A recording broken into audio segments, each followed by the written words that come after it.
Gracias damos a Dios por poder compartir otra vez la palabra con la iglesia. Siempre es una bendición poder hacerlo.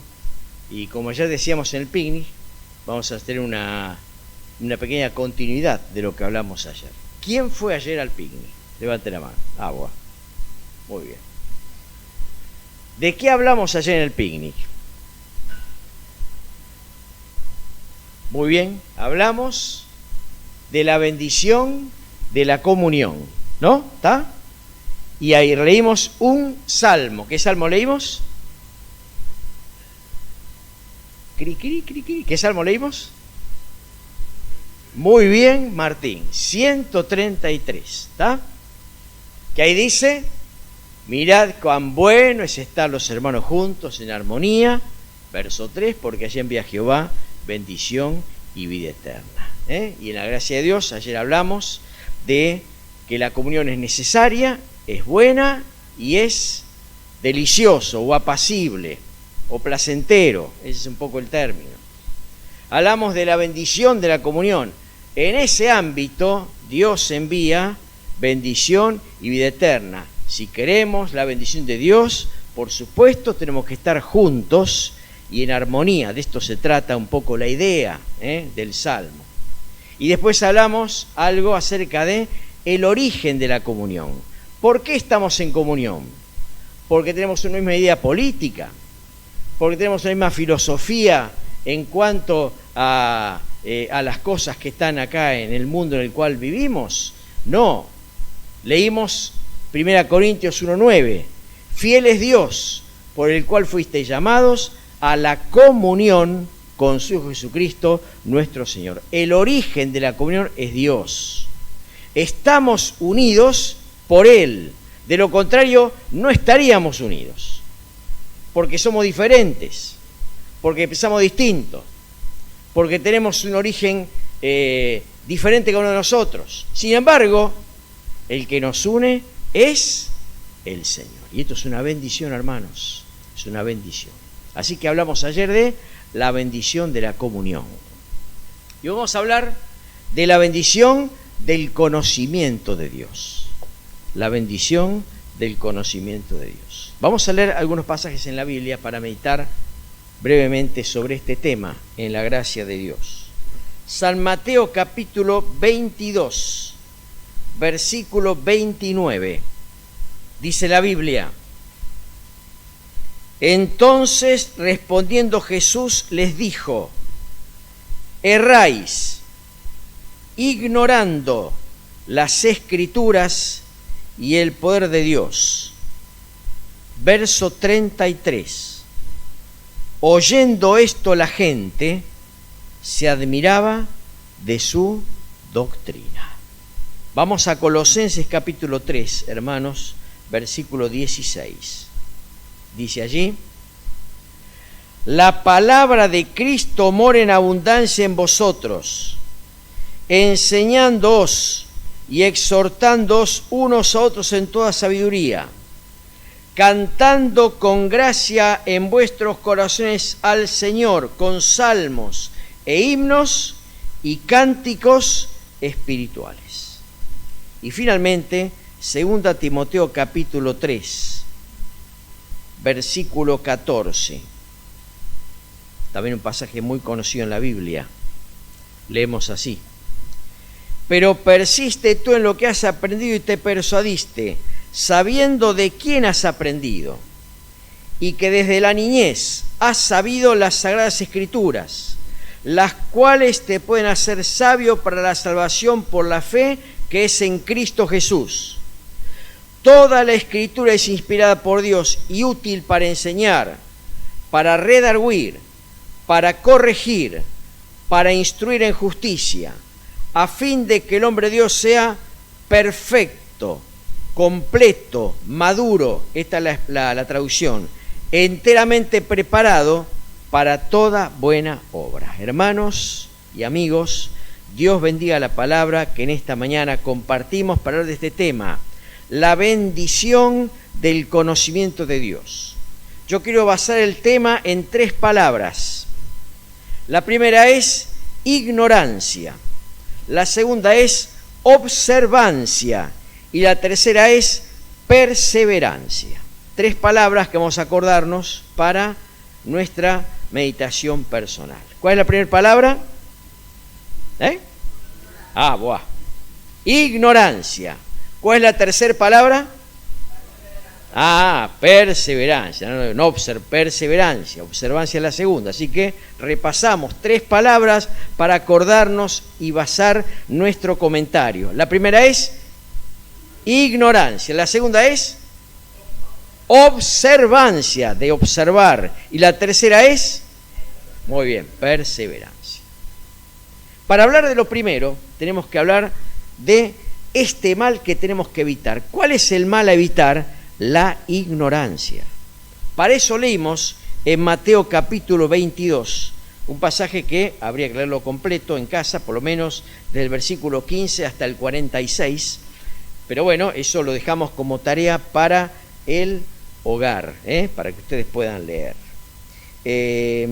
Y se enmarca este capítulo en un plan urdido por los grupos religiosos de la época, que eran los fariseos, los herodianos y los saduceos, cuyo objetivo era desautorizar al Señor. Verso 15 dice: se fueron y consultaron cómo sorprenderle en alguna palabra. Y de ahí en más viene el tema de cómo sorprenderle en alguna palabra. ¿Cuál es la idea? Ellos pensaban que sabían más que el Señor y entonces lo pueden desautorizar. Y este es el gran tema de la ignorancia. No es ignorante el que no sabe, sino el que cree que sabe y realmente no sabe. ¿Se entiende el concepto? No es ignorante aquel que no sabe y que reconoce que no sabe, sino aquel que cree saber más de lo que sabe y cree saber de aquello que en realidad no sabe. No es un juego de palabras, pero es el concepto que quiero dejar, hermanos, en esta mañana. Vivimos en un mundo donde la gente cree saber lo que no sabe. Por eso hay tantos ateos, porque creen saber más que Dios y entienden que Dios no hace falta. Creen saber lo que no saben. Esta sociedad posmoderna fue descrita por Pablo en Romanos capítulo 1, cuando dice: profesando ser sabios, se hicieron necios. Esta es la ignorancia, creer saber lo que no se sabe. Y este pasaje de Mateo 22 ejemplifica esta verdad actual de nuestro tiempo, donde muchos creen saber lo que no saben. Hoy está lleno de opinólogos en la televisión, ¿no? O en las redes o en los medios. Se opina de cualquier cosa, pero muchas veces no se entiende de lo que se opina. Aparece gente que opina de temas astronómicos y no tiene idea del tema, o de ingeniería, o de medicina, o de leyes, y se pueden hablar como si supieran, cuando en realidad no saben. Esta es la ignorancia, hermanos. Y este mundo actual tiene esta característica que Romanos capítulo 1 describe: profesando ser sabios, se hicieron necios. Capítulo 22 de Mateo, no vamos a leerlo porque no tenemos tiempo, pero sí citar quiénes eran aquellos que querían sorprender al Señor Jesucristo en alguna palabra. Los herodianos, los saduceos y los fariseos. ¿Quiénes eran los herodianos? Era un partido político judío, adepto a los Herodes, que sostenían que era lícito pagar el tributo a los emperadores. Y entonces vinieron con esta pregunta maliciosa. No querían ver la opinión de Jesucristo, querían desautorizar su persona delante del pueblo que lo tenía por profeta. Entonces vinieron con esta pregunta y con esta introducción.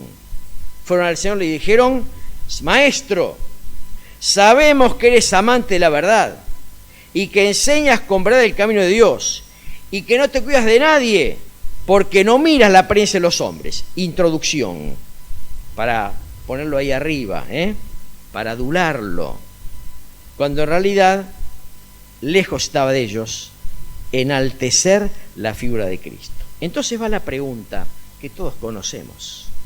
Dinos, ¿qué te parece? ¿Es lícito dar tributo a César o no? ¿Qué dice el Señor? Dice, conociendo la malicia de ellos, les dijo, ¿por qué me tentáis, hipócritas? El Señor sabía más que ellos y sabía lo que pensaban y a dónde iba la pregunta. ¿Por qué me tentáis? No era una pregunta bien intencionada, como tantas en nuestro mundo que nos rodea.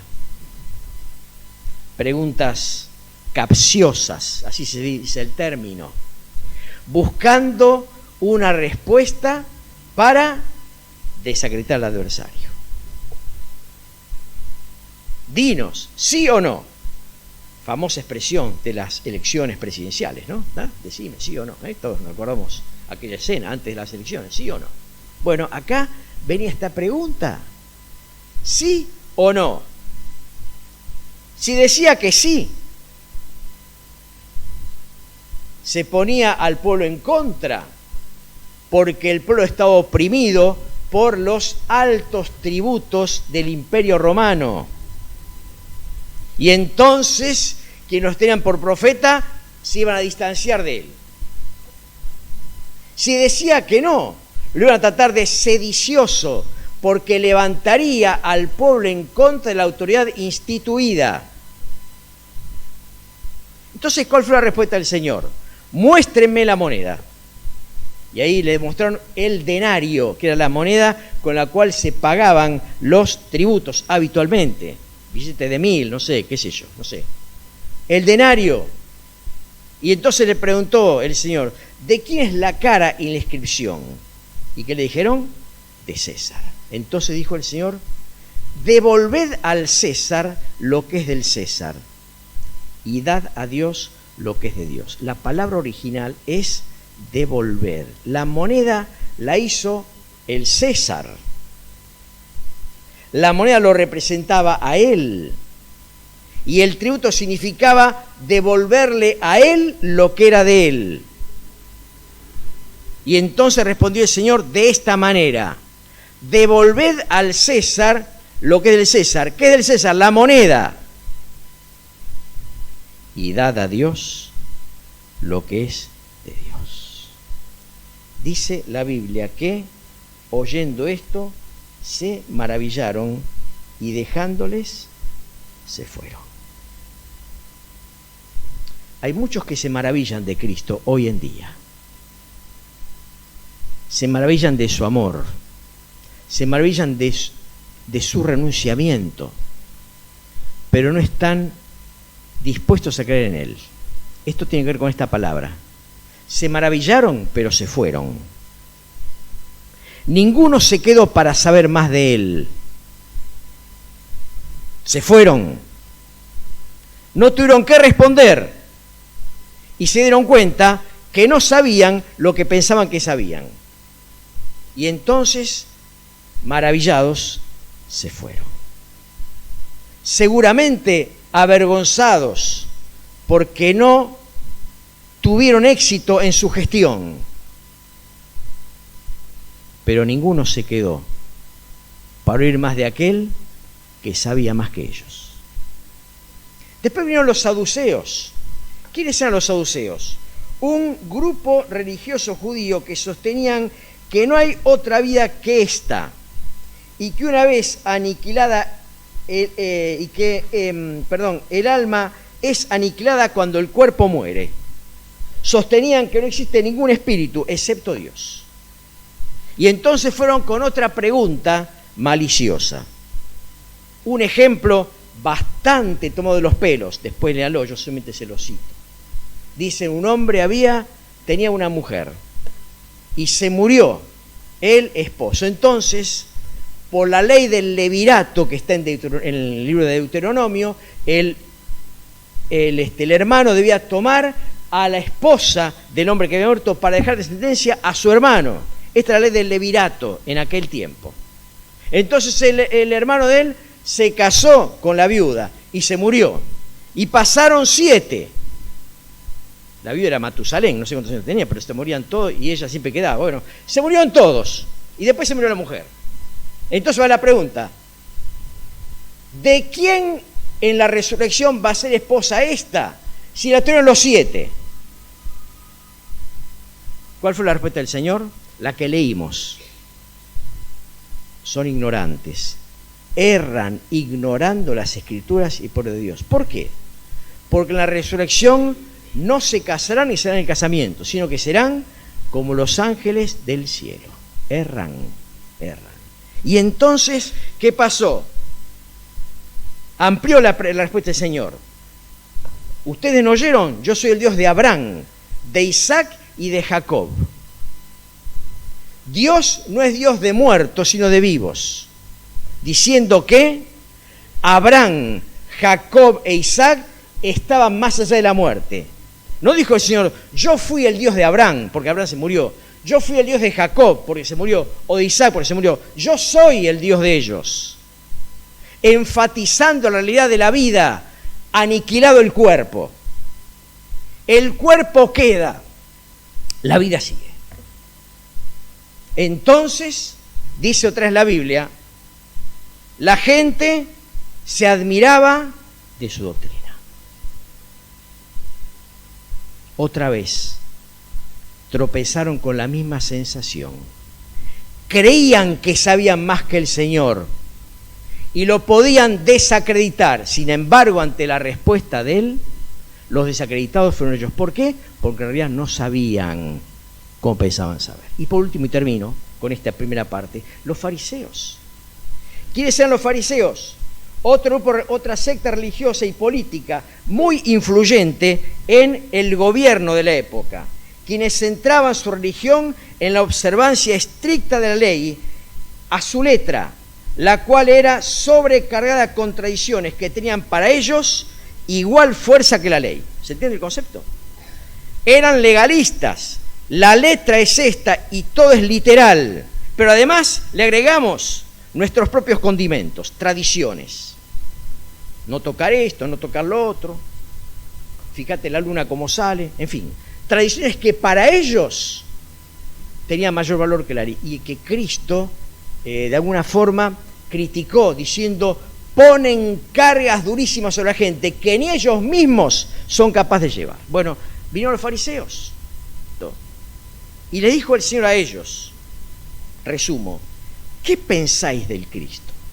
Ellos dijeron, es hijo de David. La historia lo dice así. Entonces el Señor le dice, pues ¿cómo David le llama Señor? Diciendo, dijo el Señor a mi Señor, siéntate a mi diestra hasta que pongas enemigos por esto de tus pies. Pues si David le llama Señor, ¿cómo es su hijo? ¿Qué quería mostrar el Señor? Que Él está por encima de David. Gracias. Que Él es más trascendente que David. Y dice la Biblia, afirmando esto, que nadie le puede responder palabra, ni osó alguno desde aquel día preguntarle más. Los fariseos pensaban que sabían más que el Señor, de la ley y de la historia. Sin embargo, ante el planteo del Señor Jesucristo, no respondieron y se dieron cuenta que no sabían como pensaban que sabían. Por eso, hermanos, vamos a este punto y termino acerca de la ignorancia. ¿Qué es la ignorancia? Creer que sabemos cuando en realidad no sabemos. Dice un dicho popular, no hay peor sordo que el que no quiere oír. Bueno, no hay más necio que aquel que cree que sabe. Y de esto la historia y el mundo está lleno. No queremos, amigos que nos visitan, que caigan ese mismo error. Y pensemos que no necesitamos de Dios, como dice la sociedad actual. Nosotros todo lo podemos. El conocimiento humano alcanza niveles altísimos y entonces no hace falta Dios. En realidad no hay Dios. El Salmo 14 dice el necio en su corazón, no hay Dios. Dice el escritor de los Proverbios, el principio de la sabiduría es el temor a Dios. Los seres pensantes e inteligentes asumen esta realidad, la realidad de Dios, y la humildad de su propio origen personal. El necio dice no hay Dios, la ignorancia, un mal a evitar. En segundo lugar, la observancia. Leímos Colosenses capítulo 3 para basar este punto. La carta de los Colosenses fue escrita a una iglesia que tenía algunos problemas que el capítulo 1 y 2 tratan. Había, en definitiva, dos problemas fundamentales en la iglesia de los Colosenses. Primero, el problema del legalismo, influidos por estas sectas que venían desde la antigüedad. Y segundo, el problema del falso misticismo, entrometiéndose, dice Colosenses, en lo que no han visto ni conocen. Filipenses 2:8 dice, miren que nadie os engañe por medio de filosofías y huecas sutilezas, según las tradiciones de los hombres, conforme a los rudimentos del mundo y no según Cristo. Este era el problema que tenía la iglesia. En el capítulo 3 y capítulo 4, el escritor sagrado, el apóstol Pablo en este caso, aborda el tema de la vida práctica y le dice tres cosas a la iglesia. Primero, busquen las cosas de arriba, no las de la tierra. Segundo, hagan morir lo terrenal en ustedes. Y tercero, vístanse como escogidos de Dios. Y esta vestimenta, de la cual el versículo 12 del capítulo 3, se extiende a lo que leímos nosotros. ¿Qué leímos nosotros? La palabra de Cristo more en abundancia en vosotros, enseñándonos y exhortándonos en toda, como dice, en toda sabiduría. More la palabra. ¿Qué significa que la palabra more? Que haga habitación en nosotros. No es la cosa fugaz que viene y se va, tipificada en la parábola del sembrador. El sembrador salió a sembrar y una semilla cayó al borde del camino y vinieron las aves del cielo, bla, bla, bla, bla. Fugaz. O creció, cayó en pedregales y bueno, y brotó pronto, pero no había raíz, se secó. Nos emociona la palabra. A veces lloramos con los mensajes, pero a la semana se secó. No es este el concepto de Colosenses. La palabra de Cristo more, haga habitación permanente. San Juan 14 usa la misma palabra, cuando el Señor dice, y si me fueres para el lugar, vendré otra vez y os tomaré mismo, para que donde yo estoy, vosotros también estéis. Haré morada para ustedes. Es la misma expresión. La morada que Cristo promete en la gloria es una morada permanente. No vamos a alquilar al cielo un tiempito y nos vamos. La morada es permanente. La palabra tiene que ser mi morada permanente. ¿Se entiende el concepto? Esto es observancia. Que la palabra de Cristo more en nosotros. Dice Pedro, citando al profeta Isaías, que toda carne es como hierba y que la obra del hombre, es como flor de la hierba, y agrega, la hierba se seca, la flor se marchita, mas la palabra del Dios nuestro permanece para siempre. Y esta es la palabra que por el Evangelio ha sido anunciada. Esta palabra, hermanos queridos, es la que tiene que morar. Esta palabra. Jeremías escribe, fueron halladas tus palabras y yo las comí, y tu palabra me fue por gozo y por alegría de mi corazón. Jeremías capítulo 15. Sea esta la palabra que nos llene, evitando ser niños fluctuantes, llevados por doquiera de todo viento de doctrina. Efesios capítulo 3. ¿Cuántos hermanos volátiles, perdón la expresión, que van de acá para allá? Hoy están acá, mañana están allá. Hoy les pinta lo que dice aquel predicador, mañana les pinta la otra doctrina. Esto es gente que no está arraigada en la palabra, no mora la palabra. Y entonces somos llevados de acá para allá, como las hojas con el viento otoñal. No es esto lo que Dios quiere. Observancia. Conocer a Dios implica combatir la ignorancia e implica además manifestar la observancia. La palabra mora, hace habitación permanente en mí. Y termino porque son la 1:10. Para hablar de la perseverancia. Para eso leímos 2 Timoteo capítulo 3, un pasaje que también es muy conocido. Pablo escribe desde la cárcel en su última carta que nosotros conocemos. Y habla en el capítulo 3, que hemos citado alguna vez en algún mensaje previo, no hace mucho, de los tiempos peligrosos, de hombres amadores de sí mismos, vanagloriosos, altivos, los que llamamos necios, sin afecto natural, implacables, que tendrán apariencia de piedad, pero negarán la eficacia de ella. Y dice a Timoteo, tenés que evitarlos, porque estos malos hombres irán de mal en peor, engañando y siendo engañados. Y ahora lo que leímos, pero vos persistí en lo que aprendiste y te persuadiste,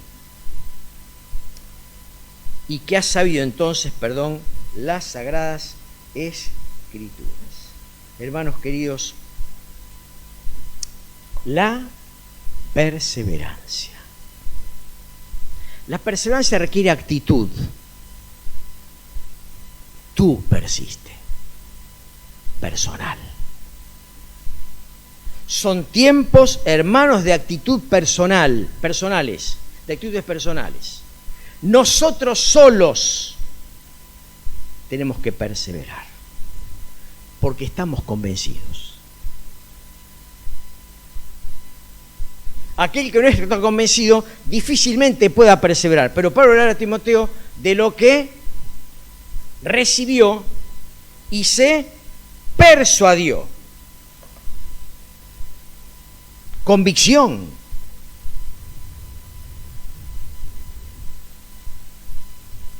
Yo estoy convencido cuando veo un enfermo que este enfermo tiene que estar en terapia intensiva y entonces trabajo para pasarlo a terapia, porque esto a veces pasa en la medicina. No lo pasé, déjalo, se lo pasó. No. Vos estás convencido de esto, hay que llevarlo allá. Y a veces, entre comillas, te peleás. ¿Por qué te peleas? Porque estás convencido. Mi hijo quiere poner los dedos en el enchufe. Bueno, ponen un cachito. No. Estoy convencido que no lo tiene que hacer. Y entonces lo reto. Y lo digo una y otra vez. Porque estoy convencido. Actitud, hermanos. Persiste en lo que aprendiste. ¿Por qué? Porque estás convencido. No te dejes llevar por alguien que es más popular, por aquella onda que parece mejor. Vos estás convencido, no te movés. Actitud. Lo segundo es el ejemplo. ¿De quién aprendió Timoteo? Del apóstol Pablo, de la madre y de la abuela. ¿Ejemplo de qué? Ejemplo de vida. Timoteo vio que estas personas eran coherentes con lo que decían. Esto es el ejemplo. Necesitamos hermanos coherentes que dicen y hacen conforme a lo que dicen. ¿Qué le dijo Cristo a los fariseos? Hipócritas, porque dicen y no hacen. Son como sepulcros blanqueados. Por afuera, fenómeno, pero adentro están llenos de mugre, de pudredumbre. El ejemplo. El ejemplo. Y en tercer lugar, la necesidad. Necesito esta palabra. ¿Por qué? Porque me hace sabio para la salvación por la fe que es en Cristo Jesús. Porque además es soplada por Dios, toda la Escritura, y es útil para enseñar, para corregir, para que el hombre de Dios sea completo, maduro, equipado para toda buena obra. Actitud, ejemplo, necesito esta palabra. Por eso, hermanos queridos, termino en esta mañana con esta expresión bíblica. Empezamos un nuevo año y necesitamos estar convencidos de que estamos en el Señor y en su palabra. Puertas afuera hay un mundo que te quiere convencer de cualquier cosa. Hay un montón de gente que aparenta piedad y que no la tiene. Hay un montón de trampas que, como al Señor, el enemigo te quiere tender a vos. Hay herodianos, hay saduceos, hay fariseos que quieren que vos caigas en la trampa y abandones el camino correcto. Digámosles que no, hermanos. Es una bendición conocer a Dios. ¿Y cómo conocemos a Dios? Lo conocemos por la palabra. No hay otra manera. No lo conocemos en sueños, en apariciones fantasmales. Conocemos a Dios exclusivamente por la palabra. No nos dejó otro medio para conocerle. Ocupemos tiempo, hermanos queridos, en leer la palabra.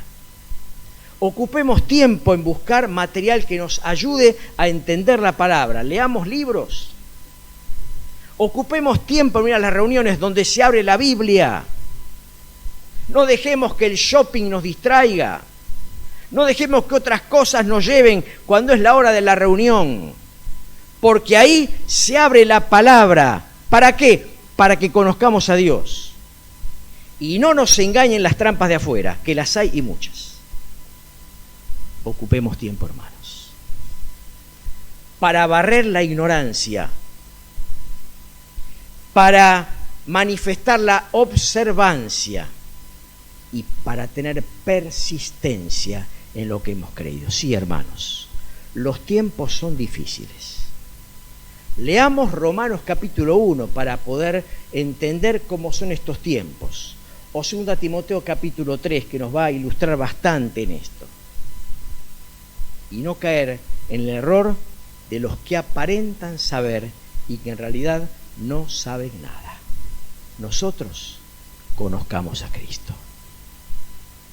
Perseveremos en la palabra de Dios y seamos ejemplo para nuestros hijos de vidas coherentes con lo que decimos creer. Esta es la necesidad de la hora.